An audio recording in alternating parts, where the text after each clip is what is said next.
Hi, everybody. Good afternoon. Welcome to today's Cathedra webinar.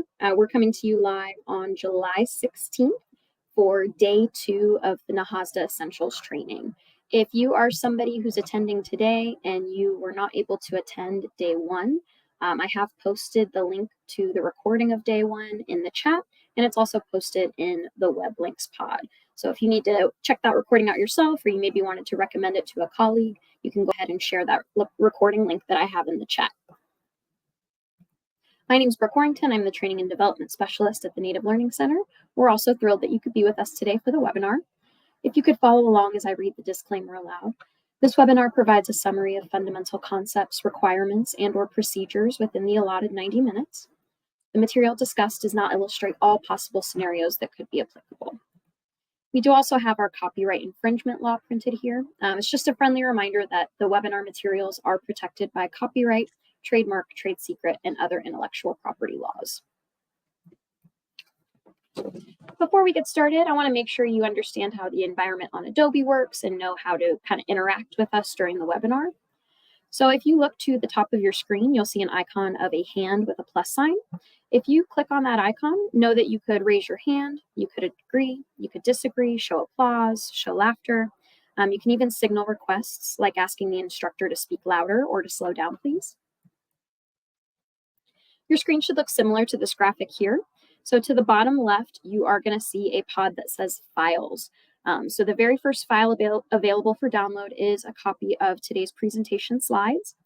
And then there's actually several files included here. There's a long list of resource materials that Cheryl has put together for you. So that second item is actually a list of what the resource materials are. And then all of those items follow down below. Yesterday, I mistakenly omitted item number 32 and 33. But both of those are included here today.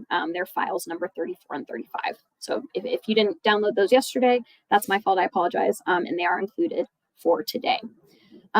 Right over to the right, you'll see a box that says web links. This is where you'll find the the link to our webinar feedback survey. You can join our email list to receive our weekly newsletter. You could connect with us on LinkedIn. You could download the Adobe Connect app if you prefer to use that over the web version. And again, that link to the recording of the NAHASDA Essentials Training Day 1 that happened yesterday is housed there as well. And then finally, all the way over to the right, we have a long column that's our chat box. That's how you can interact with the instructor and the NLC staff today. If you want to send in a comment or a question, you just click on that box that says type here and click the up arrow to submit it. Typically, Cheryl will end up answering your questions as she goes through her presentation. So if you want to hold those till the end, that works. Or if you want to just kind of send it into the chat and I can draw attention to it at the end, that is fine too. If you're having any tech support problems, I am happy to assist you. You can send those into the chat. Know that most issues can be solved by just exiting and then re-entering the meeting room. Let's all go ahead and introduce ourselves in the chat box together now. You could let us know your name, where you're joining us from, your tribal affiliation, and your work or your role in Indian country.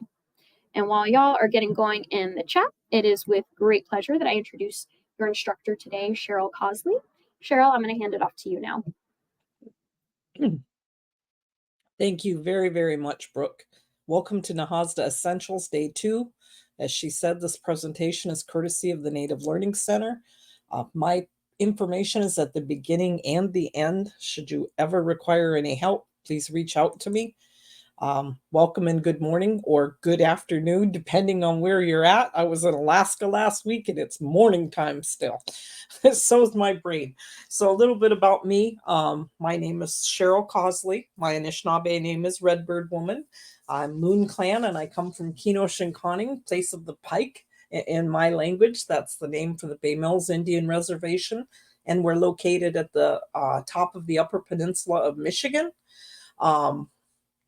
Our borders, our water actually border Canada. So it's just, you look out across our water and there it is, so it's really, really close, especially in the wintertime when it's frozen. I served as my tribe's director of housing for over 28 years. And during that time, I served as the chairwoman for the Great Lakes Housing Association, the 31 tribes surrounding the Great Lakes, and I served on the board of directors for the National American Indian Housing Council. I started off as their secretary, did that about 2 years. Then I became the vice chair, and I did that probably for another 10. And then I became the chairperson for 2 terms, 2-year terms. So I think I have 16 years there. So about 5 years ago, I started providing training and technical assistance all across the United States. I travel about 3 weeks a month, and then the week that I'm off, here I am training. So I enjoy it very much. I've always liked helping our people, and I'm blessed to be able to do that. So I'm pretty experienced with housing anyway. So we're going to go till about 3:30 today if I can keep myself on track and get you out of here on time. We're going to continue with eligibility and allowable activities today. This is normally, like I said, a 2-day course. Make sure you do grab some of these reference materials. The statute, first place you look when you need to know if you could do something. The second place is the regs at 24 CFR Part 1000, and we went through yesterday, how to utilize these documents.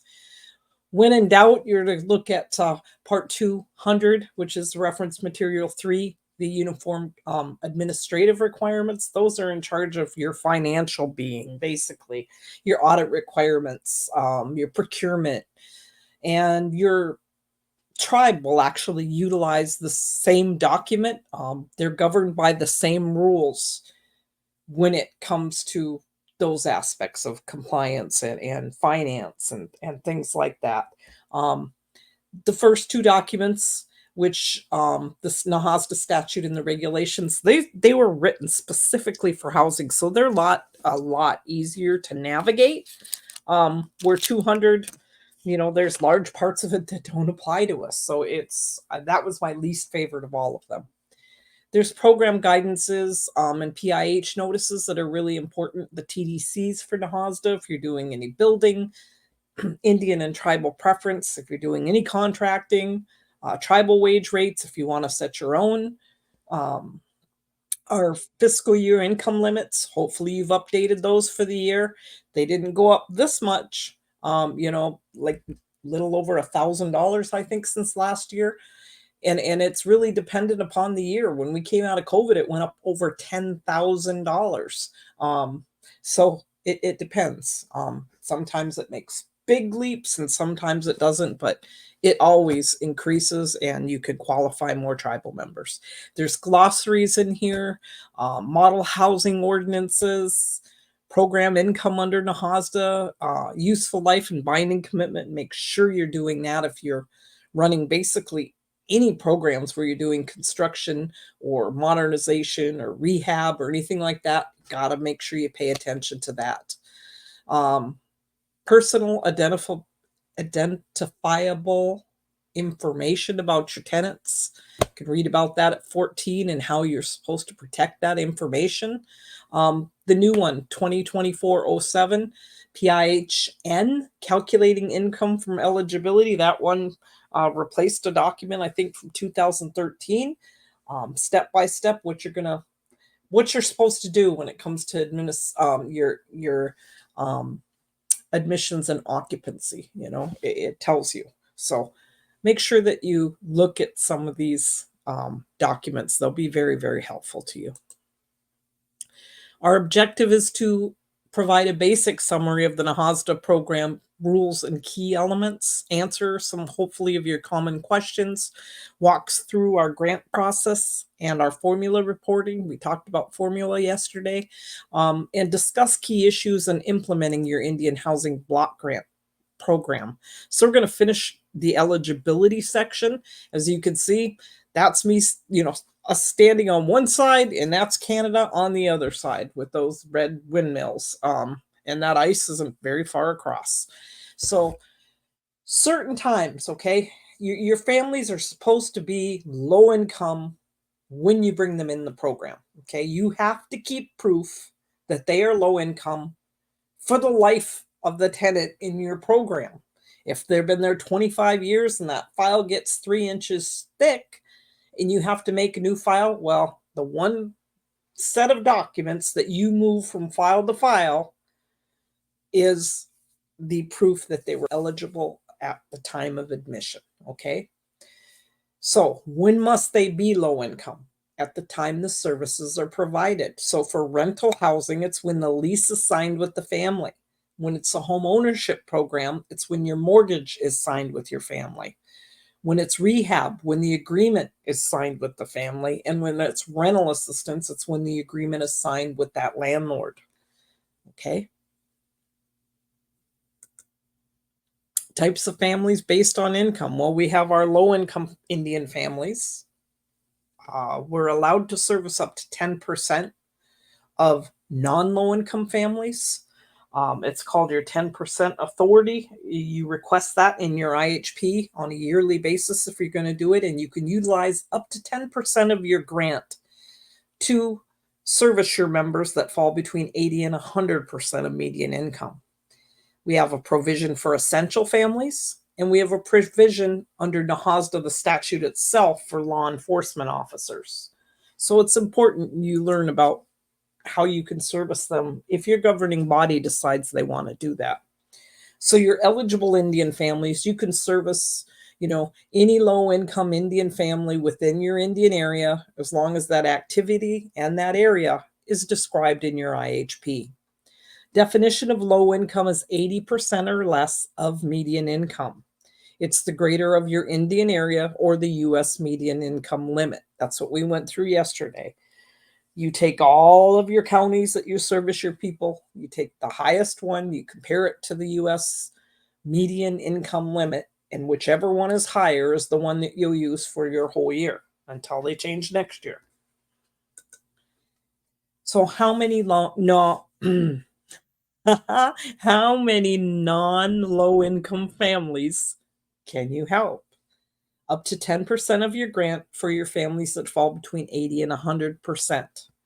If it's under 10%, okay, and you've asked for that and it's been granted in your IHP, and how do they do that? Well, if you put that activity in your IHP, your 10% authority is what it's referred to, and they approve your IHP, well, then you're approved. So if you keep under that 10% authority, you got to track that. No other HUD approval is required other than the approval of that IHP. If you're trying to utilize over 10% of your grant amount for helping people between 80 and 100%, well, you need to ask HUD. So you track that grant authority. You get up and you're down to like, I've got $6,000 left in this next family that comes in order to assist them. We're going to have to expend $7,000 in money. Well, then you're going to need to get a hold of your HUD office and ask them, can I help this family? We'll be about $1,000 over. And, oftentimes they'll say yes. Whenever you ask for permission to do anything from HUD, get it in writing, print that, and keep that in your file.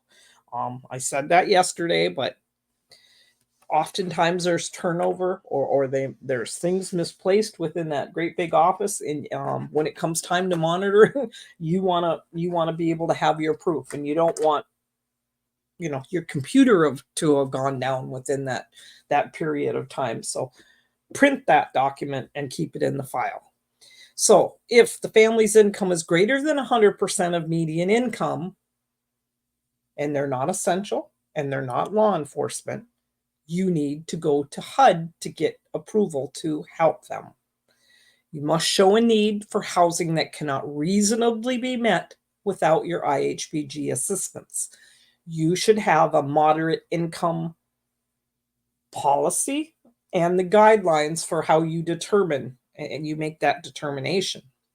So you have families, okay, non-low income families in housing, the ones that were assisted under 37 Act or that you put in under NAHASDA.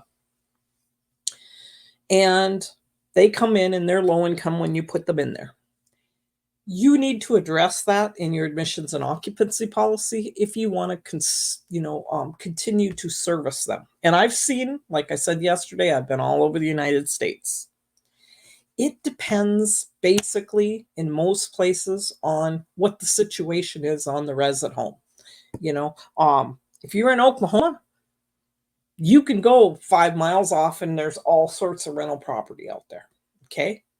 If you're in Bay Mills, the only thing on the reservation is privately mortgaged, because we started, really, really doing that in the last 15 years here, or our HUD stock. There is no other rental properties. Go down into Lower Michigan. We've got tribes down there I've worked with, and they have other units. Bay Mills now has different units, and they're called fair market. Those are houses that we built with our proceeds of sale. And you don't have to be low income to go into them.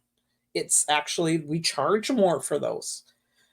So depending on your situation, if you've got other places that they can go and there's vacancies in those units, you can require, and you give them a good amount of time, and you have to be consistent. If you're going to do it with one, you should do it with everybody. We're going to ask you, once you become higher income, to find a different unit within 90 days. Give them 60 to 90 days, have it within your policy, be consistent for everybody that happens with. Or we're going to allow you to stay in our low rent properties. Okay. If you allow them to stay, there's another decision that the governing body needs to make. What are you going to charge them? Okay. So continued occupancy, it doesn't count against your 10% authority. That's the one good thing there. Okay. Then you need to decide how you're going to service them. Because they are over 80% of median income now, you can legally charge them over 30% of their adjusted income. If they were to come in fresh off the street, okay, and they're between 80 and 100% of median income, you're going to charge them more. You have to legally do so. You have to use one of two ways. You charge them fair market rent for the area, or you use the formula that is outlined within the policy for servicing non-low income tenants. So that's your other decision. First of all, are we going to continue to let them stay in our program? Second of all, are we going to charge them more? Or are we going to just keep them at the same rent that they were at?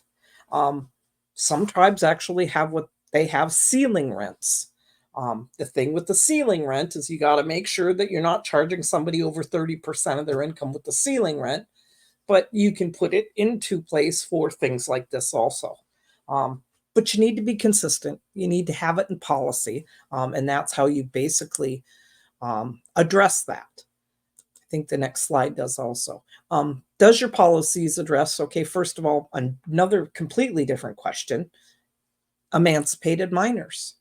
Do you allow them in your programs at 16, 17 years old if they're emancipated from their families? Do you allow them to apply?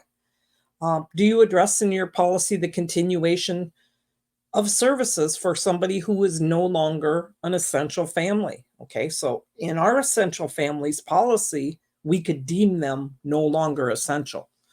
The scenario there is you let somebody in because you deem them essential as a dentist. Okay, they start working for your dental program. They love your housing. It's beautiful. Sister tribe, 25 miles away, now is in need of a dentist. They offer them more money, but they want to stay at your properties because they're nicer. Doesn't work that way. You can say, nope, sorry, you are no longer essential. You were essential because you were serving as our dentist. So make sure that you have that out.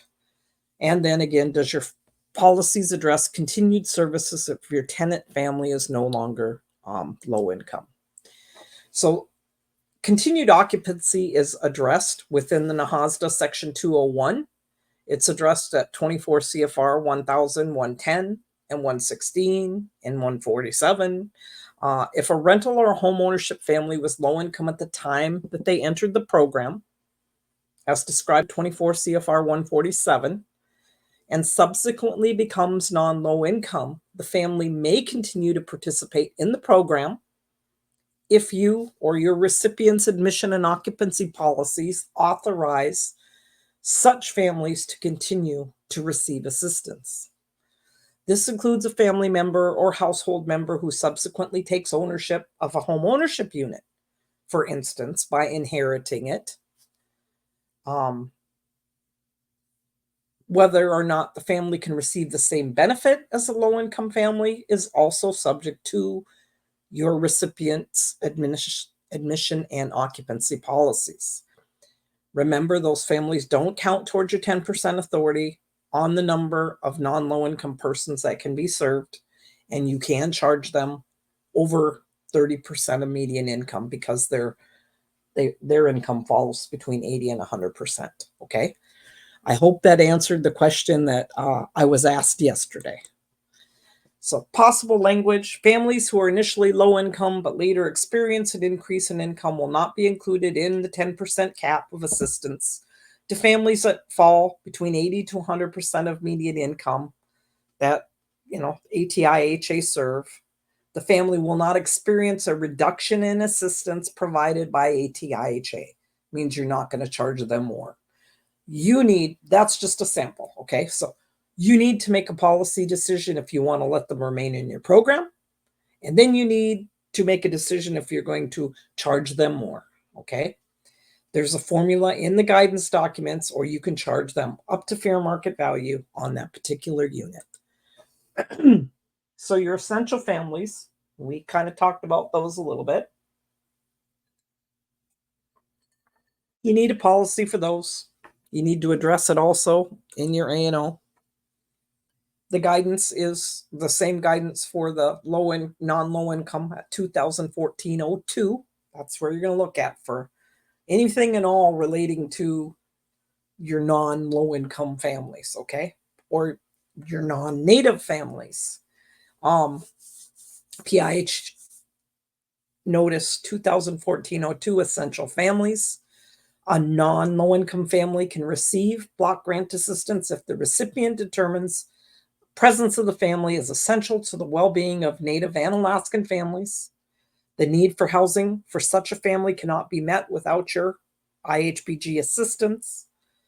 Families assisted under this provision can receive the same amount of benefits as a low-income family, as provided for at 24 CFR 1001-10, and they don't count as a non-low-income family for the purposes of that 10% authority, even though HUD approval is not required, okay? You do not need HUD approval to deem a family essential. But I'm telling you or warning you right now, your tribal council and your board of commissioners are not essential families. That will raise some flags at monitoring time, okay? Guidance on documenting these determinations is covered further in the notice. To be considered an essential family, an IHBG recipient must first determine a family is essential to the well-being of the Indian families residing in the Indian area, determine that the need for housing of that family cannot reasonably be met without Indian Housing Block Grant assistance. Criteria and rationale for determining if a family is essential should be clearly described in the recipient's policy. Documentation must be maintained that clearly supports that determination. The recipient must make a determination about each essential family, document its determination even in the cases where that HUD approval is not required. The recipient may use the guidance in this notice when determining if there is a need for housing for the family that cannot be reasonably be met without IHBG assistance. Okay, so you're going to keep that proof in the file just like you would proof that a family was low income at the time you admitted them. You keep it forever. Doesn't require HUD approval. You can serve them as long as they are essential to the well-being of your Indian families, and you make the determination. that their needs cannot be met without IHBG assistance. You must include an essential families in your eligibility, admission, and occupancy policies. Don't put it in your application and let the families try to tell you that they are essential. That is a decision that you and your governing body make. Your essential families policy should also identify who makes or deems them essential. Okay. I, as the ED, was allowed to do that. Some places it's the Board of Commissioners, other places it's the Tribal Council. Okay. So make sure your policies address if you no longer deem them that family essential. So you should have an essential families policy, determination of need, which is almost the same as your moderate income determination of need, where, the house that they're in is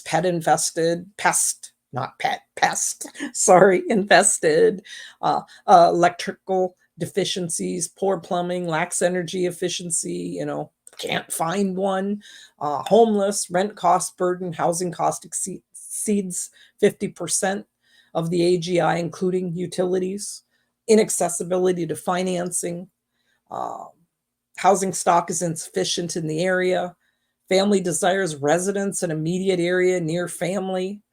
I've seen it, family desires residence on reservation, on the pueblo, in the village, you write your own policy as to what you deem. Okay. Documentation, did you send over one of your housing staff to do a property inspection? You got code violation letters, statement from a temporary housing landlord, payroll stubs, rent receipts, rejection letters. There's all sorts of things that you can build into that process. So some of the requirements: essential families must meet other policy requirements, and housing must be available, first of all. Essential families can include, but are not limited to, medical personnel, dentist, school personnel, public safety officers, military personnel, Coast Guard, firemen, employees of the tribe. I've seen that in places. Spiritual leaders, preachers, others determined by the executive director or whoever makes that determination. Essential families will be requested to leave the program when deemed no longer essential. So we have that way that you can house people that are over 80 to 100% and who are non-native or who are not members of your, reservation or your tribe. The NAHASDA statute allows us to house, and they have a special provision for law enforcement officers. Okay. Again, without regard to their income or their race. But there are, again, criteria that they have to meet, and declarations you must make, and you need a policy for housing law enforcement. So Section 201B4, that's the NAHASDA statute you're going to go to read about that, specifically addresses the provision of housing or housing assistance for a law enforcement officer on an Indian reservation or an Indian area. Okay. Officer has to be employed full-time. Okay. Federal, state, county, tribal, or other unit of local government. They have to be sworn to uphold and make arrest. Have to be an arresting officer. Can't be like a dog catcher. Okay. For violations of federal, state, county, or tribal law. In addition, the program, you as the recipient, must determine that the presence of that law enforcement officer may deter crime. Okay. Law enforcement officers assisted under this provision can receive the same benefits as a low-income family, so you don't have to charge them more. And they don't count toward your 10% authority. Okay. So in the area I live in, we did one 80-unit project that got 3 roads. And in the middle of the 3 roads is this huge playground park, ice rink, tennis courts, basketball. It's the recreational area to keep the children safe, with entrances from all three of the projects that surround it. Okay. Um, the only vehicles that are allowed back there are ambulances and law enforcement. Okay. You can't drive your car back there.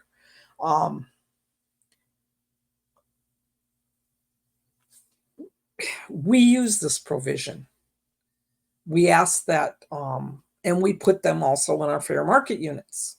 Okay. Our local law enforcement is 20, 25 miles away, depending on where you're on the reservation. The state police post. We have our own tribal officers. We have fish and wildlife officers. We have a sheriff's department in the same town with tribal sheriffs even. We use that provision and we ask them to keep their squad vehicles in plain sight. And we consider that a deterrent, and it is. You round one corner and you see a state police car. There's one next door to me. He's a detective. Okay. You round the next one and there's a sheriff car. Then you see a tribal police car, and you see, Great Lakes, Fish and Wildlife. It's a deterrent. Okay. It's not something that we're proud of, but the way that the law is written, a reservation is a very safe place for a non-native criminal. Okay. Unless, we've got really good tribal council here that's been very, very proactive and to making sure that there is no undesirables here, nor gang activity, anything like that. But this helps, so this is a provision you can use. So the references, what families are eligible for affordable housing activities, go to the regs, go to 104. The following families are eligible for affordable housing activity: low-income families. A non-low-income family can receive assistance in accordance with 1110. A family can receive assistance on a reservation or Native Alaskan area if the family's housing need cannot be reasonably met without such assistance. The recipient determines the presence of that family on the reservation or Native Alaskan area is essential to the well-being of their Native American or Native Alaskan families. So that's how you do that. Now, what's HUD gonna check when they look at your files when it comes to this? All program files need to show proof that the family was low income at the time of admission. If you run different programs, keep your files separate. Okay. Why do you do this? Because they're going to do 10% of the files. You want that 10% to just be your NAHASDA files. Okay.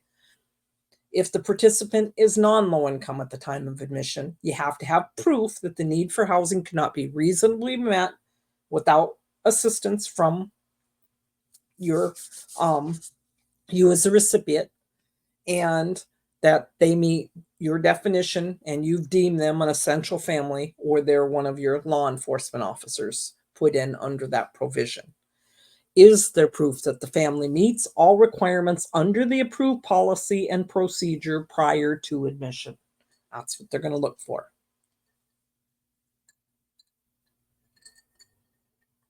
Always move the proof of eligibility admission from file to file and keep it in the current file. And then if you put them in there under these provisions, move that stuff too. So this is the summary found within the guidance. Essential families do not need HUD approval. Law enforcement doesn't need HUD approval. Continued occupancy doesn't need HUD approval. Non-low-income families between 80 and 100% don't need HUD approval if you're within your 10% authority. Okay, if you're outside of your 10% authority, you need HUD approval. If the family is over 100% of income, unless they are essential or law enforcement, you need HUD approval. Okay, or if they're already in there, you don't under certain provisions. The rent or the home buyer payment. Okay, is it, we're not going to exceed 30% of their income? Well, if they're essential, you don't have to pay attention to that. You don't have to pay attention to it if they're law enforcement. Your continued occupancy depends on what you put in your policy. We're going to continue to service them and we're going to charge them more, or we're going to continue to service them as a low-income tenant. Your non-low-income families, when you put them in there under the 80 to 100% of median income authority, you have to charge them more than your low rent, okay? Use that formula, or you use the fair market value. And every project, you should have your rules how you're going to do it, because you can't charge one person one amount and then use the formula for somebody else. You got to really be consistent. Secretary approved, exceeding 10% authority, yep, you got to charge them more. If they're over 100%, yep, you got to charge them more. Do they count against your 10% authority? Nope, not if they're essential, not if they're law enforcement, not if it's continued occupancy. If they're your other families, and you exceed the 10% authority, yes. If you're calculating your 10% authority, you got to count it up to the 10%, so that's a yes. Don't ask me why it says if they're over 100% that they don't count against your 10% authority. Besides for the fact that HUD probably says they're not going to let anybody in that's over that amount, or that might have been their thinking. Your adjusted annual income. So your family's payment is based on a percentage of income. Annual income first has to be adjusted. Take their annual income, you subtract all of the statutory deductions and anything else that they're eligible for, that comes up with their adjusted income. Your adjusted income is derived by subtracting any of the 5 deductions or allowances that apply to households from the household's annual income. The household's eligibility for deductions depends on what type of household it is, okay? Special rules apply if they're the head of household, the spouse, the co-head, or the sole occupant. Certain things, you can't get the deduction if you're one of these, and then there's certain deductions that it's the only way you can get the deduction is if you're the head, the spouse, or the co-head, or the sole occupant, okay? So, statutory deductions. $480.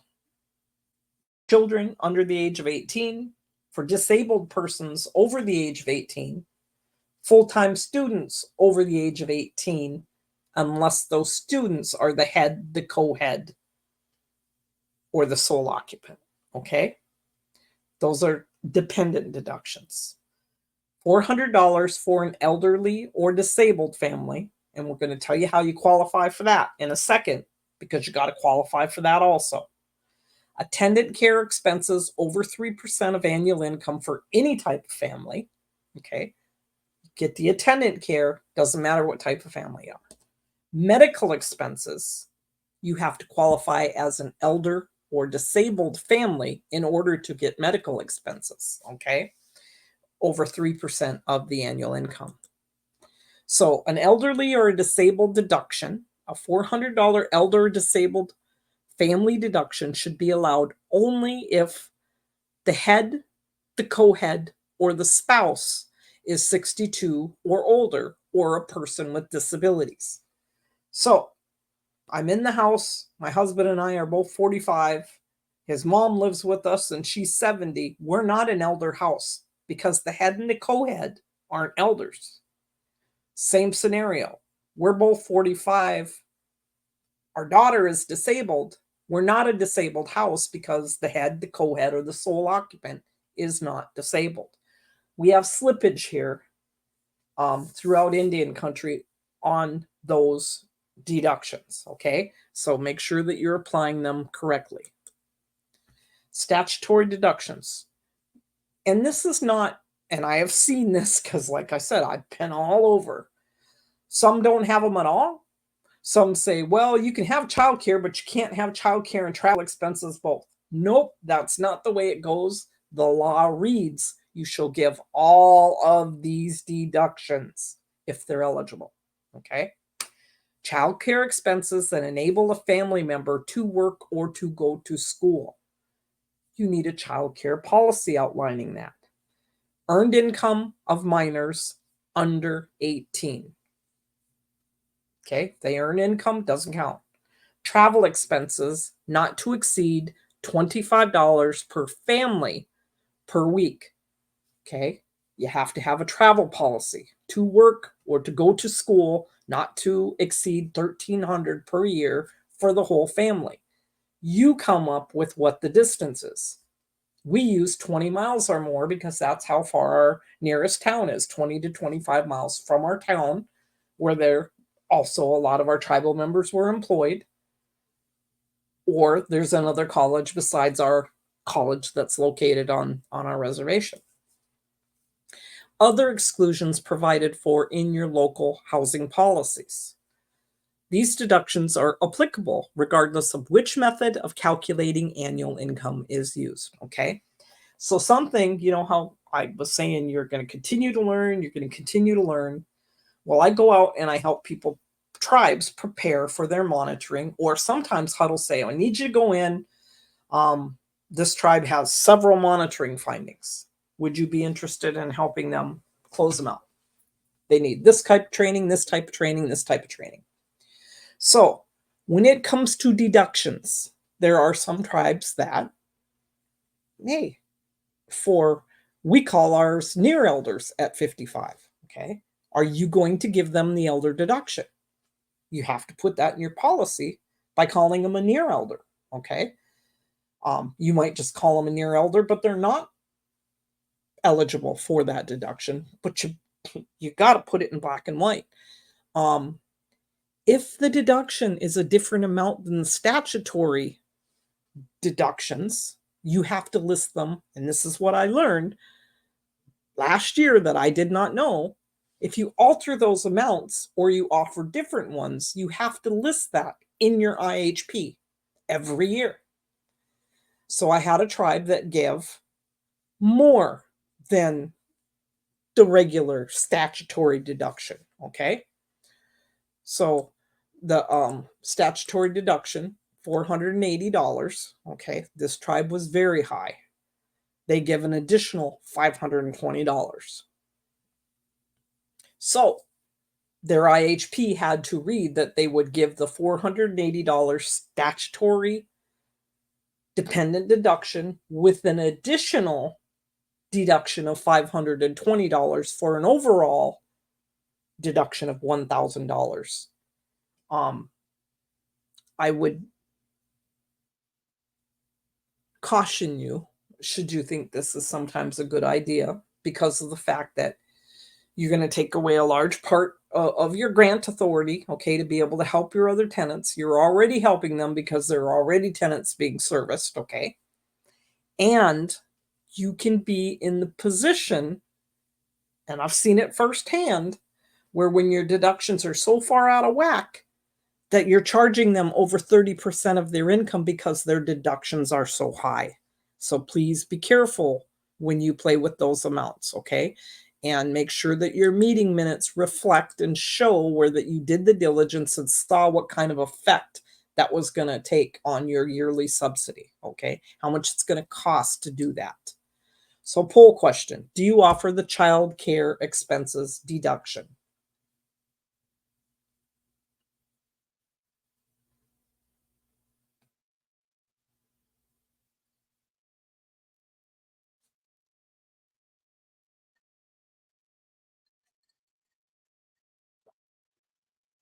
Okay, you guys ready? We're going to end the poll. Yes, we have somebody with a no and some with an I don't know, okay? You need to read your A&O policy. Doesn't matter what part of housing you work in, you should know what that is. As for the one that's a no, honey, that's against the law, okay? You need to fix that because you'll get a finding, okay? Do you offer the travel expense deduction? Same thing. Yes, no, or I don't know.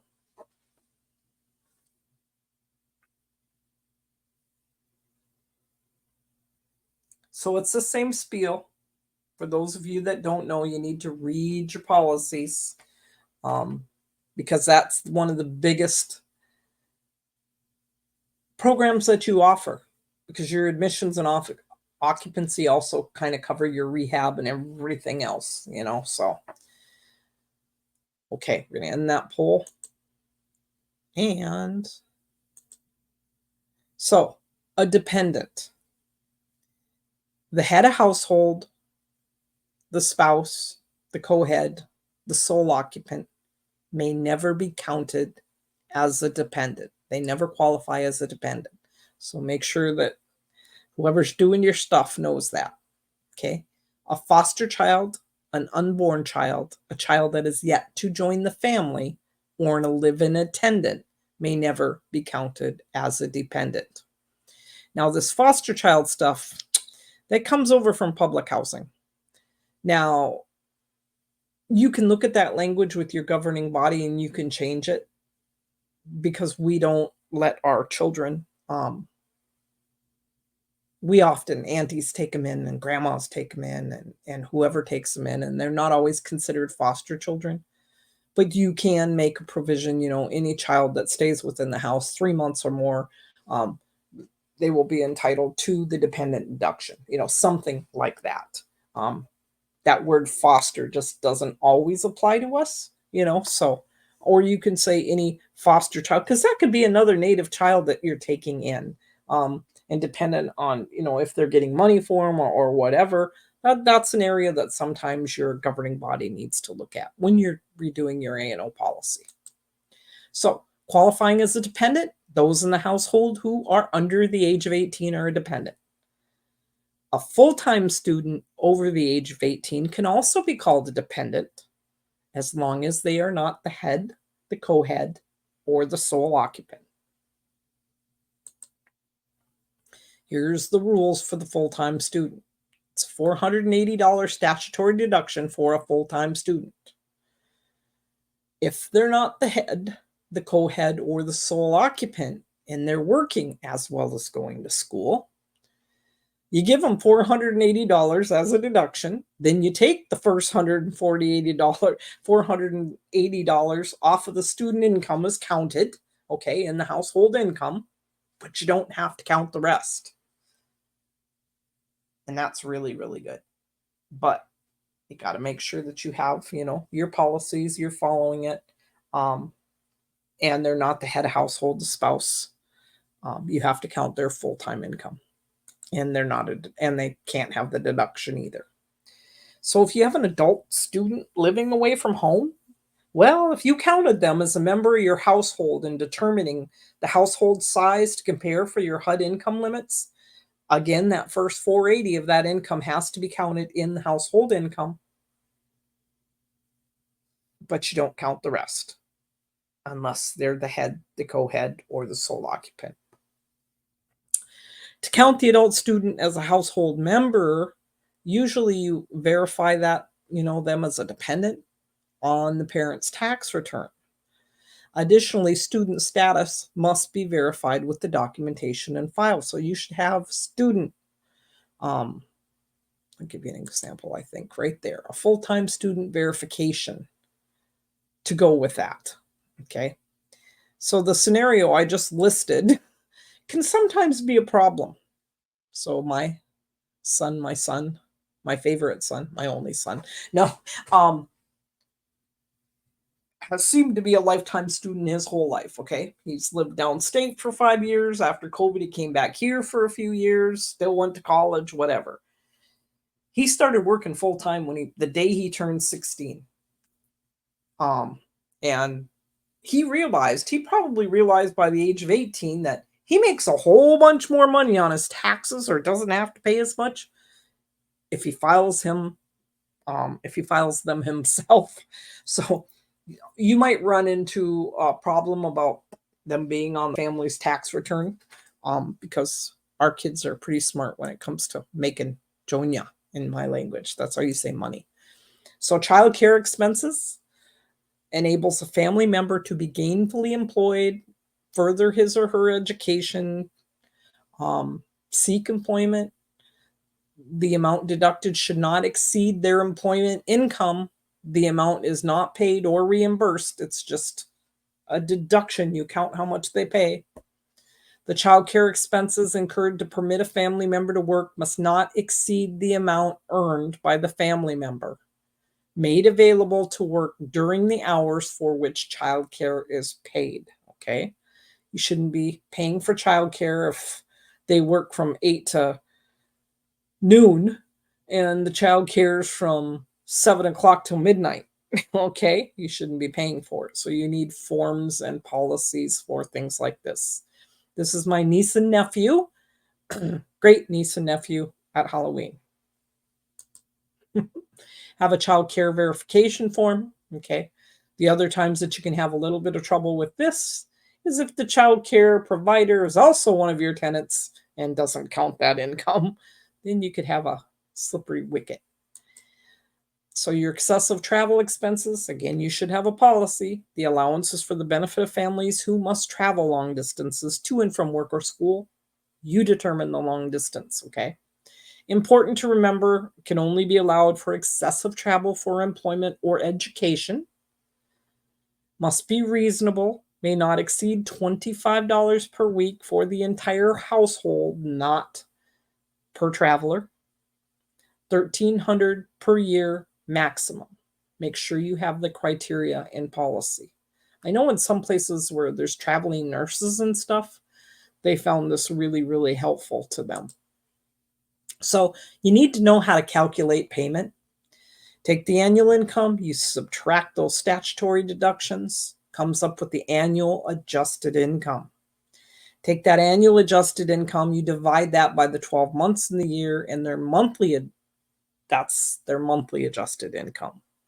Take the monthly adjusted income, you multiply that times 30%, and that is the maximum payment you can charge a tenant that is below 80% of median income.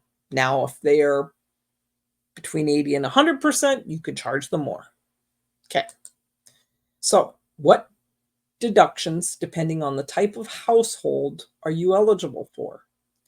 Well, unless you are an elderly or a disabled household, that means the head of household, the co-head, or the sole occupant is elder or they're disabled, then you're entitled to all of them. Okay. 400 elderly or disabled household they'd be eligible for. Dependent deductions, child care deductions, medical expenses in excess of 3%. Okay. Only if they're elder or disabled. Attendant care expenses over 3% of annual income. Everybody's eligible for that one. Travel expenses. Everybody's eligible for that one. So your non-low income, your housing need, must have a need that cannot be met otherwise without your block grant assistance when the family resides in inadequate housing, temporary housing. They pay over 50% of their income for housing, including utilities. How many low-income families are non-low-income families? Up to 10% of your grant for 80 to families between 80 and 100% of the median income. If it's more than 10%, you got to get HUD approval.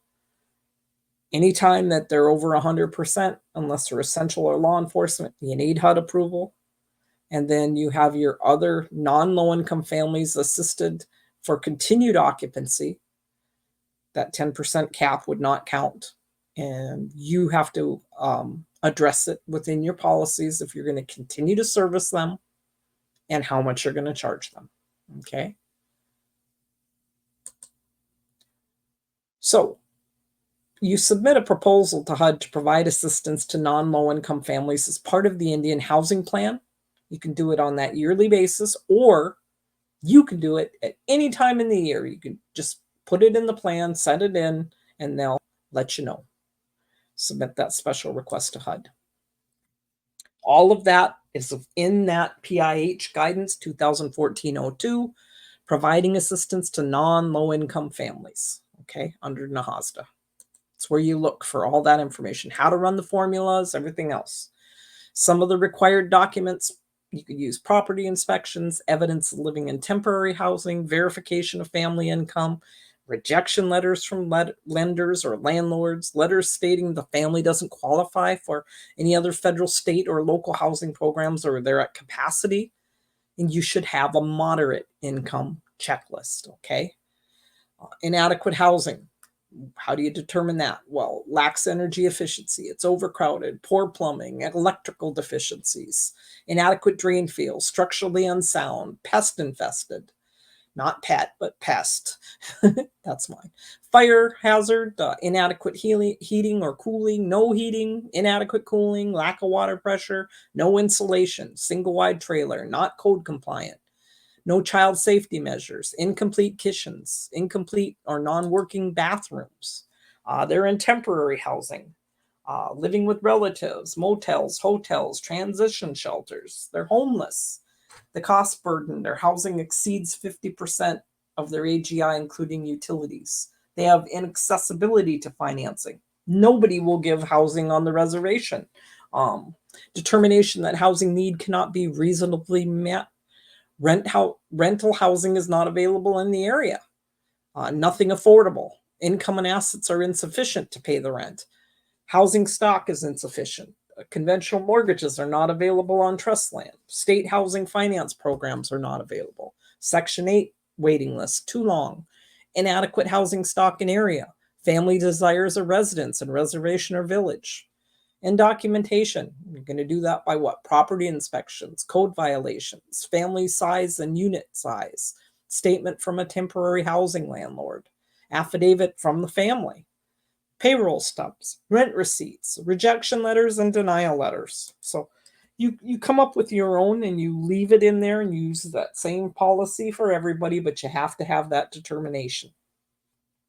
Non-low income rental payment requirements, the rents including homebuyer payments under a lease purchase agreement to be paid by a non-low income family cannot be less than what your low-income families use, okay, but need not exceed the fair market rent or value of the unit. Okay, that's how the language reads. So we got a little calculation that we will show you how to do. It's also in that guidance letter, okay? I like to do it this way. Your family, 80% of the median income for a family of 4 in Seattle, $75,040. The rental payment at 80% of median income is $1,200 a month. The fair market in Seattle for a 3-bedroom is $1,793 a month. Okay.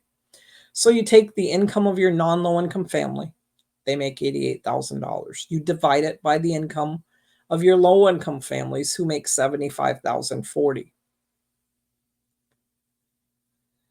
That equals 1.17. You multiply that times the low income rent. Okay. Rent at 80% is $1,200. The rent of your low income family, would be $1,200. Their rent would either be $1,404 using this formula or $1,793 using the fair market rent. Remember, I said, though, you have to put in your policy, we're going to utilize the formula outlined by HUD, or we're going to utilize the fair market. Fair market's less work, but it's going to cost your tenants more. So your non-low income payments, to calculate payment for non-low income families, divide their income by 80% of the median income, multiply that by the amount of monthly rent for your low income families. This amount is their minimum monthly payment. These procedures should be addressed in your policies, okay? Your 10% authority, should you utilize that, somebody has to track it. Where am I at? Okay, half hour. This is a very small tribe. They get $365,000, okay? 10% of $365,000 is $36,500. So they have one family they're going to help with fair market rent. $698 is what they're going to give them.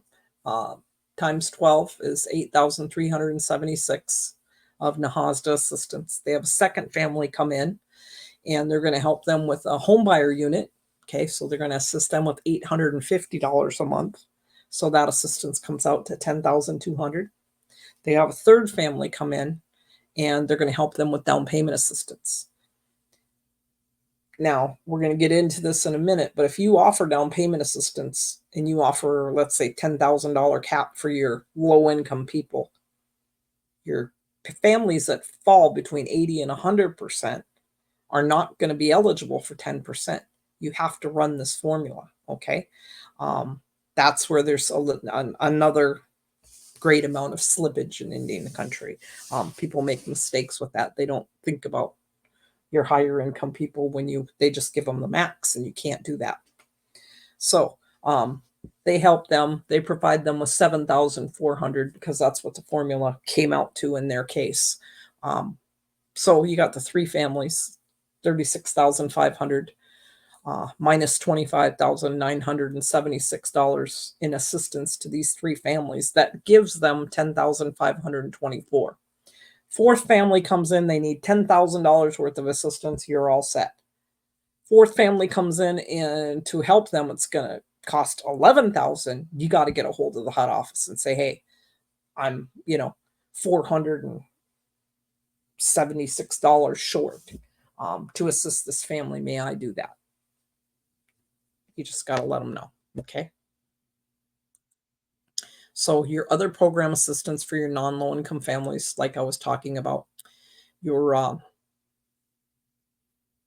rehab monies and down payment assistance and things like that. So the rent, including home buyer payments under a lease purchase agreement to be paid by a non-low income family, cannot be less than the income of your non-low income family divided by the income of a family at 80% of median income, multiplied times the rental payment of 80% of median income, but need not exceed that fair market rent or value of the unit. Other assistance, including down payment assistance to a non-low income family, cannot exceed the income of the family at 80% of median income divided by the income of your non-low income family, multiplied times the present value of the assistance provided to a family at 80% of median income.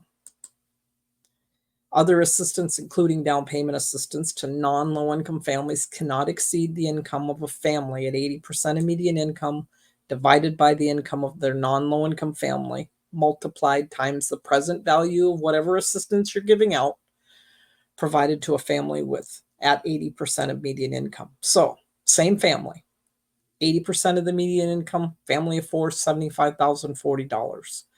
Down payment assistance is capped at $10,000, okay, for your families at 80% or below of median income. You take the income of your low-income family divided by the income of your non-low-income family, multiplied times your capped assistance equals the max assistance for your non-low-income family. Other assistance, including down payment assistance to non-low-income families, cannot exceed, that whole thing. So here's it broke out. Your income of your low-income family is $75,040. Divided by the income of your non-low income family at $88,000. That comes out to 0.85. You take the 0.85 and you multiply that times the $10,000 cap that you give out for down payment assistance in this scenario. Your high income family is only going to be eligible for $8,500. Okay. So that's what you got to make sure if you offer other programs: rehab, modernization, down payment assistance. If you have caps on them, you're going to have to go through that. And it's all spelled out within that document. So make sure you're doing that. That's where we got a lot of findings at, or let's say areas of slippage. So what is HUD going to check? If the participant is non-low income, is the participant paying the appropriate rate up to fair market value? Then they're going to make sure that you're consistent, that you're either running the formula or you're charging them fair market. You can't do one thing for one family and something else for another family. So your waiting list, your application and your waiting list, that form capture your family characteristics, your estimated anticipated income of that family, appropriate size, location, type of home for the family, especially if you offer different things in different areas. Whether the family is suitable for participation, you're going to have to deem them suitable in accordance with your local selection criteria, and whether they can qualify for any preferences. You also, in your A&O policy, were allowed to put preferences in there. Preferences for tribal members, preferences for veterans, all sorts of different preferences, okay? Your written application should be time and date stamped when received, okay? So this is an area where there's a lot of problems sometimes. That proved not to be enough. What am I saying there? Well, I've been in some places where they take the applications, they're not even allowed physically back in the housing office when they're like a tribal department and, you know, under COVID and different things like that. So somebody's taking it, they're stamping it, okay, it came into the tribal office on this date, or it came into the housing authority on this date and at this time. But it doesn't make it complete, you know? So time and date stamped when received, accepted and processed to determine eligibility. That should be immediate. Staff should document all communication with the applicant and removals from a wait list. Okay, HUD does not like, you need proof when you remove somebody from a wait list, when you did it, why you did it, and who did it. And you have to keep that. So you should be signing and putting it into, you know, a different file, but why and when, and, you know, they've been on there 14 months without updating. Part of the policy that, you know, it's good for only 12 months. Well, the policy better say that also. Your staff should help applicants complete applications. We still have functional illiterates or people that English isn't their second, you know, isn't their first language. And it should be a good, you know, pick one of your staff that are good with your tenants that can do that in private and walk through that application with them. So your selection policy regulations require you to develop a selection policy.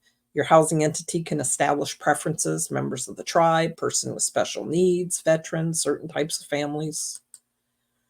Your leases, your rental or your home buyer leases have to be written, okay? Never ever touch a lease without having your legal department look at them. Has to state the rent, the lease, the payment, your admin fees, who's responsible for what maintenance, timeline for adequate notice, okay? I always recommend, first of all, when you're writing policy, business or calendar days, what you're using, and adequate notice or timely notice. I always recommend 10 business days. That gives you 2 weeks between Thanksgiving and Christmas and New Year's. Should somebody have, you know, stuff into you at that time. Inspection requirements and reason for termination. Your application package for all the programs you offer should ask about applicant relationships with your decision makers. The disclosure of conflict of interest statement, the applicant's name, the name of the program that they're applying for, the application date.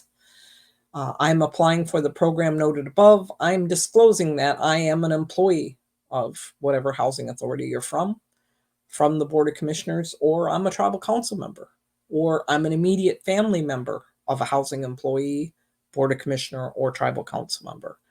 I'm a business partner, because conflict of interest goes all the way out to business partners. The housing authority employee, Board of Commissioner, or tribal council member, or I am neither to all of the above. If you are a family member or a business partner to the housing employee, Board of Commissioner, or tribal council member, please state their name and your relationship. And then there's an acknowledgement. I understand that a public disclosure of my selection will be made. A copy of this disclosure shall be submitted to HUD. I have been notified of my opportunity to receive a copy of the conflict of interest policy. Make sure you have one. Or to receive additional information from the housing entity. And I understand that this disclosure does not disqualify and or determine my application ineligible.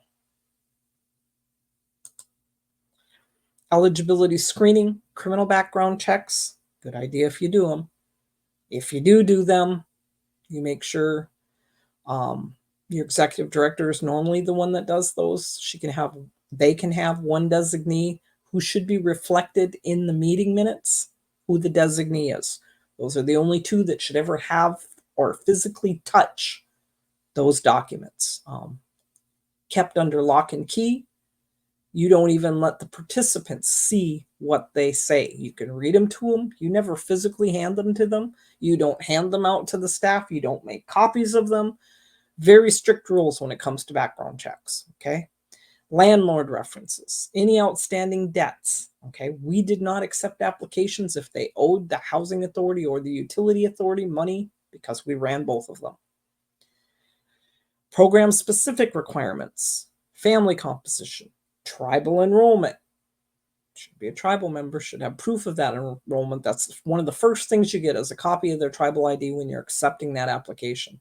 Conflict of interest, the racial relationship to your decision makers.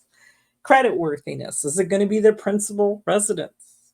Do they have the ability to enter into an agreement? What's their maintenance history? You going to let them in if they trashed one of your units before? Verification time frame and employment stability. Your waiting list establishes the order of assistance to your qualified applicants, implements preferences, priorities, ensures fair and equitable treatment, serves as a source of data about the need and demand for units by size and for type. Your waiting list options, the number on the waiting list, what to include, electronic list, how to join, how to purge it. Don't remove people from a waiting list without a policy. Always keep that application as an inactive application with the signature or reason and the date of the staff member that removed that application, because HUD's going to check. Okay.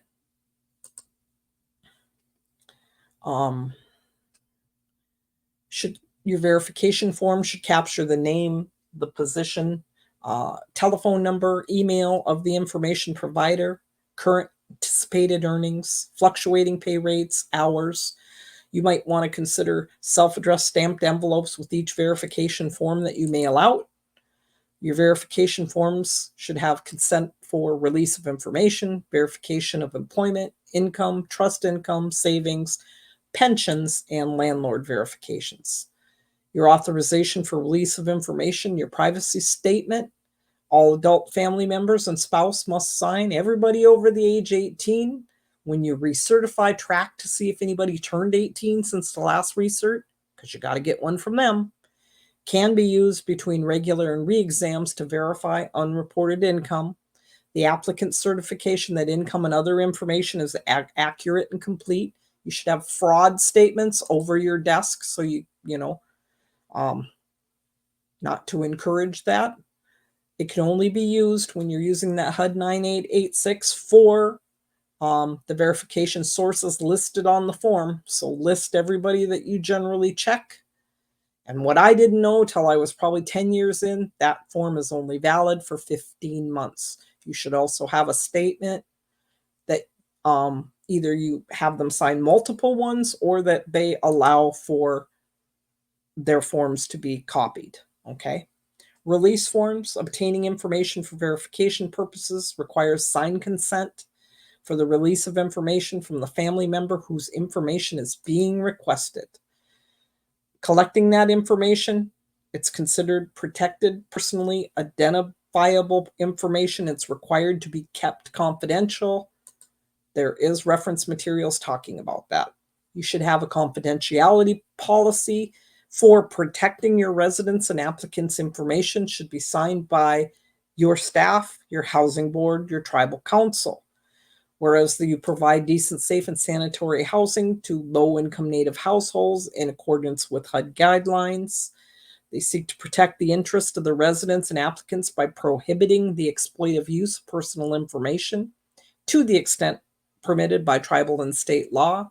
Your housing is also mandated by HUD's confidentiality requirements to protect tenant information and the housing authority records. In all cases, the release of your housing records requires the prior written approval of your executive director. Now, now, therefore, be it resolved that the policy of the housing is to protect the interest of the people we serve to the maximum extent permitted by law. All employees, members of the authority, including the housing commissioner and tribal council, are required to abide by this standard. Only inspectors, auditors, investigators, and others who are engaged in normal functions, as approved by HUD, may have access to confidential information concerning our residents or our applicants. So the National Crime Information Center, criminal history can be used for applicant screening, lease enforcement, and eviction, okay? It can also be used for hiring any type of housing staff. You're allowed to run the background on them. You can have a policy that restricts or forbids occupancy of tenants or potential tenants or homebuyers who have criminal convictions. You can read about that at 152. Tenants do include homebuyers purchasing their home through lease purchase agreements. 1150, how can you receive that information on tenants? Well, it's outlined within the NAHASDA statute, section 208. Information regarding juveniles shall only be released to the extent such release is authorized by the law, state, Indian tribe, or locality. But the National Crime Information Center, police departments, and all other law enforcement shall provide that information to you. For purposes of this section, tenants include home buyers who are purchasing a home also. So how do you use that information? It's in the regulations at 152 with regard to adult tenants and applicants. You can use the criminal conviction information described at 150 for applicant screening, lease enforcement, and eviction actions. With regard to applicants for employments, you shall use the criminal conviction information described at 150 for the purposes set out within section 208 of NAHASDA. That conviction information described at 150 may disclosed only to persons who have a job-related need for the information, who is an authorized officer, employee, or representative of the recipient of the owner of housing assisted by NAHASDA. How are you to keep that criminal information confidential? You got to keep those records in compliance with 1150 and file separate from all other housing, under lock and key, under the custody and control of the executive director, lead official, or their designee for such records.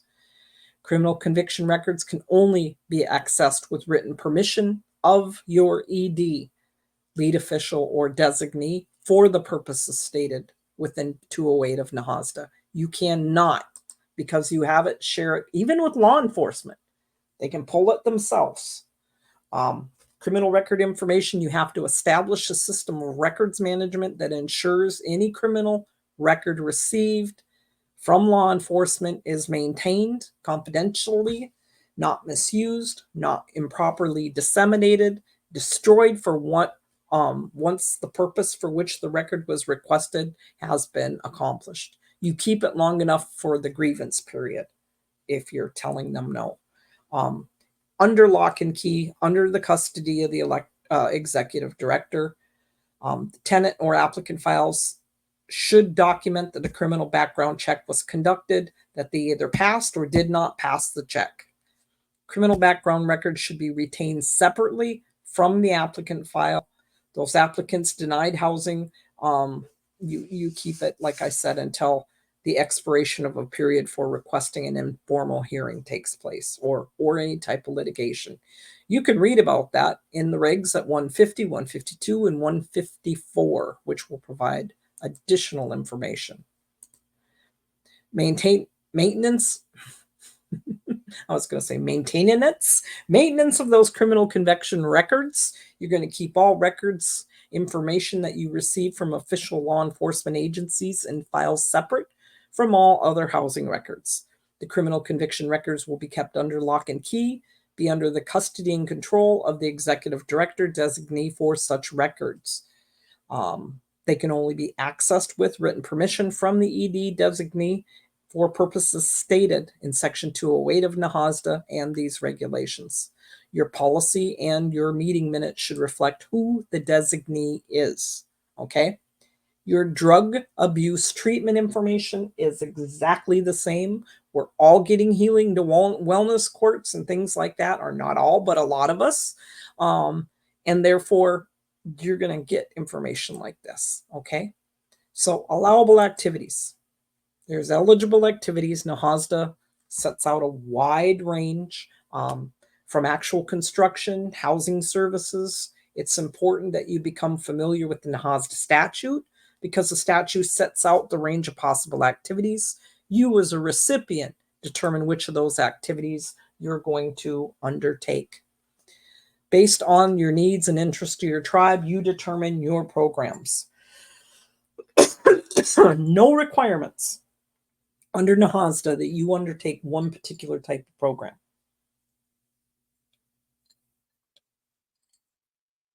Except if you're receiving CAS money for your 1937 Housing Act, that you will maintain that stock.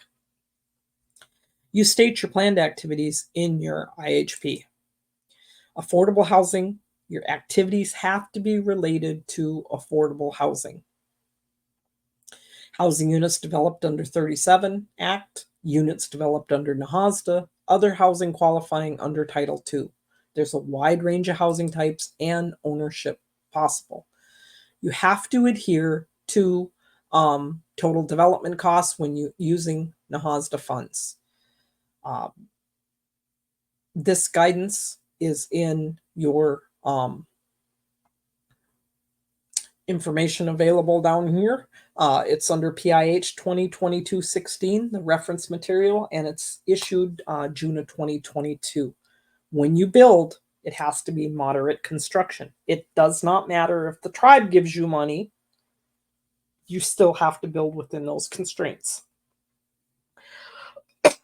One of the most common questions is whether activities can be undertaken on private-owned units.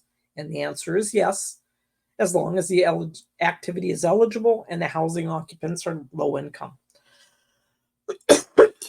IHBG funds, therefore, can be used to rehabilitate privately owned home of a low-income family, to assist a low-income family buy a private unit.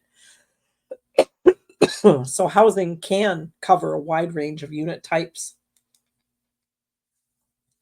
including rental housing. It can be single-family, multifamily, single-room occupancy, attached units, duplexes, and triplexes. Home ownership units.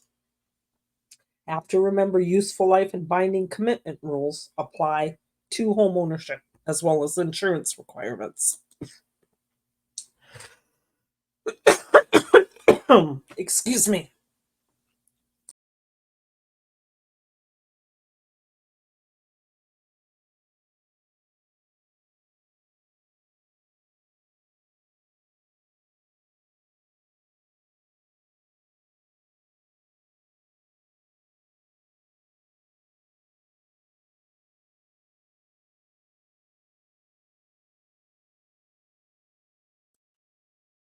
Okay, sorry. You can offer various types of programs to your tribal members, such as group homes for people with special needs, such as the elderly or persons with disabilities, congregate housing, transitional housing, units designed to help people move from welfare to self-sufficiency. Typically, these units have a specified maximum occupancy time frame. Could be 2 years. Halfway housing, such as housing for persons leaving prisons, mental health facilities, domestic violence shelters, emergency homeless shelters, whatever your tribe thinks that your tribal membership needs. Types of eligible activities: development, housing assistance, housing services, housing management services, crime prevention, safety, model activities, administrative and planning expenses. And Indian housing assistance is the provision of modernization or operating assistance for housing previously developed or operated pursuant to a contract between HUD and IHA. It's your 37 Housing Act. Section 2021, 437 Act, units only, modernization, operating, maintenance, rent, and utility subsidies. Development, under 2, acquisition, new construction, reconstruction, moderate, substantial rehab of affordable housing, which could include real property acquisition, site improvement, development, rehab of utilities, necessary infrastructure, utility services, conversion, demolition, financing, administrative and planning, improvement to achieve greater energy efficiency, mold remediation, and other related activities. So your eligible administrative and planning cost, the overall program and administrative management, the cost associated with the expenditure of non-IHBG funds on affordable housing activities if the non-IHBG funds limit the expenditure of funds on A&P expenses. Monitoring and evaluation, you can pay for IHP and APR preparation, or if you want to challenge the formula, you can pay for the formula challenge preparation out of your A&P. It's limited. HUD can approve a higher percentage, but normally 20% of your annual grant allocation or program year expenditures, whichever is greater, for recipients receiving $500,000 or more. 30% of the grant allocation or program year expenditures, whichever is greater, for recipients receiving $500,000 or less. So Section 2023-3, housing services, is the provision for services relating to affordable housing. It can cover housing counseling in connection with rental or home ownership assistance, establishment and support of resident organizations, resident management corporations, energy, I said it wrong, energy auditing, self-sufficiency activities such as childcare costs for residents, and I have seen childcare out there, job placement, training for residents, homelessness prevention activities, security deposits, first month's rent to permit a family to move into an apartment, payments to prevent foreclosure, TBRA, tenant-based rental assistance, including those for college students, youth activities, which include youth sports, drug abuse, educational programs, boys and girls clubs, other services related to assisting owners, tenants, contractors, and other entities that participate in the program. Housing services, home fairs, home education classes, financial literacy programs, and elderly services. So the management services listed under 202-4 is the prep work for specifications, loan processing, inspections, tenant selection, tenant-based rental assistance management, and mediation programs. Housing management under NAHASDA could be property management, staffing, operations, maintenance, and inspection, admissions and occupancy, staffing, application intake, occupancy, and documentation. You can also utilize monies under crime prevention and safety under 2025, physical improvements, speed bumps, fencing, bus shelters, employment of police or security personnel. Your law enforcement measures have to be for your low-income tenants only, though. So it's really hard to 100% finance the cost of a law enforcement officer.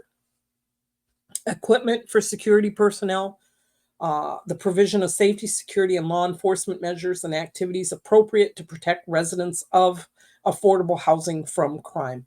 So I combine that with model activities and helped purchase a drug dog. Paid for the drug dog, paid for the training, paid for the hot dog package on the cruiser. So you can do things like that, but you got to be careful. Like I said, it's got to be for your tenants. Crime prevention and safety activity covers a range of activities related to safety, security, law enforcement measures, activities to protect residents of affordable housing from crime. Model activities are found under 2026, housing activities to carry out the purposes of NAHASDA, approved by HUD They have 60 days to approve the activity or review the activity, Submitted as part of an IHP, or you can do an IHP amendment at any time, must be for affordable housing activities. Assistance in excess of 10% of your grant allocation for your moderate income families. Housing office space, warehouse, maintenance, storage space, daycare center for your affordable housing participants, community buildings or centers, college housing. Your other activities that are not allowed by NAHASDA is economic development or services not related to affordable housing. Ineligible activities such as economic development and activities not directly related to the provision of affordable housing. Activities normally funded through the tribe or a tribal program like roads, social services, education. So your recaps: rental housing, housing counseling, property management, maintenance of your housing entity's properties, leveraging a tax credit project, water and sewer for affordable housing, gym for your affordable housing tenants, services provided by police for your affordable housing tenants only. If using income generated from the use of block grant funds, considered program income, eligible activities expanded to include housing-related activities. Housing-related activities, as defined for purposes of using program income, means any facility, community building, infrastructure, business, program, or activity, including any community development activity that is determined by you as the recipient to be beneficial to the provision of housing in an Indian area and would meet at least one of the following conditions: would help an Indian tribe or its tribally designated housing entity to reduce the cost of construction of Indian housing, would make housing more affordable, energy efficient, accessible, practicable in an Indian area, or would otherwise advance the purposes of NAHASDA, or NAHASDA requirements do not apply if no IHBG funds are used to fund the activity.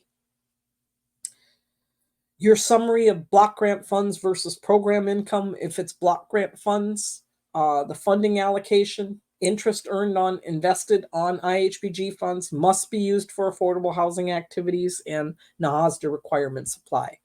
Program income is the income generated from the use of those funds, excluding interest earned on invested block grant funds, can be used for affordable housing activities and housing-related activities.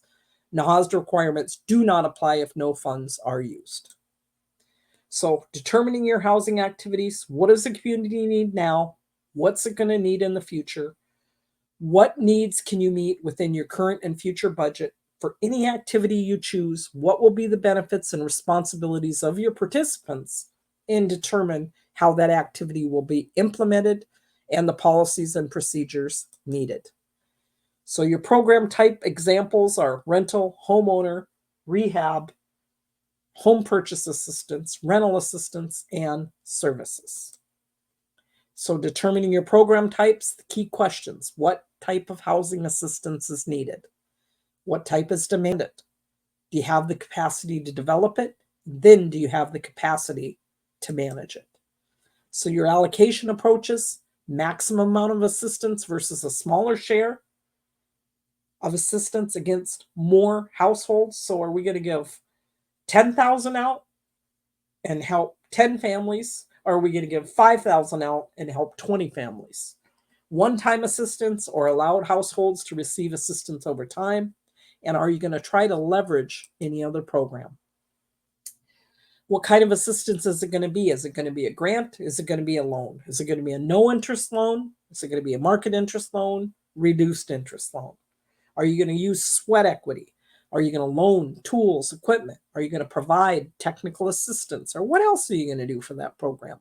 And then how are you going to implement it? How's the work going to be accomplished? Is it going to be tribal staff, construction contract, totally force account with subcontracts, sub-recipient agreements, or sweat equity? Your rental housing: you can develop all types of housing for income eligible families. can also target and develop for certain populations, elderly families, large families, college students, etc. You can build special needs housing developed for a specific population. The IHBG can only pay for development, not for those related services. You can utilize mixed income units. You can develop housing for low and non-low income housing. You can only pay for the portion related to the low income households. Go back to the notice PIH 2010-32, limiting housing to Indian families for more information. Determine the minimum number of units based on actual block grant funds invested in a unit or a project, and your units can actually be fixed or floating. You do a comparability analysis, unit size, number of bedrooms, square footage unit, the amenities, fixtures, appliances, and others. If the units are comparable, the ratio of block grant funds to your project total cost equal the ratio of minimum of NAHASDA units to your total project cost. When that's not comparable, you determine the actual cost of NAHASDA units, including the share of common costs, to determine the ratio, and it would necessitate that you put fixed units in place. Your other types of units could be supportive housing, shared eating and sanitary facilities, typically connected to social services or special needs, or single room occupancy, shared kitchen, sanitary facilities, or similar to individual apartments. Your eligible rental activities: new construction, rehab of existing units, acquisition with rehab, reconstruction, or conversion. Your eligible rental housing cost is relocation, environmental reviews, project oversight, implementation. Cap your cost at your total development cost, not including infrastructure beyond the footprint. Your developer and owner options could include the tribe, a private developer, limited partnership, nonprofit developer, or joint venture. Your construction methods: force account, contractor, or combination. So your last question, I believe, of the day: what construction method do you use? Always forced account, always contractors, utilize both methods, or not sure? And I apologize, I'm 7 minutes over today. I'm going to get it one of these days.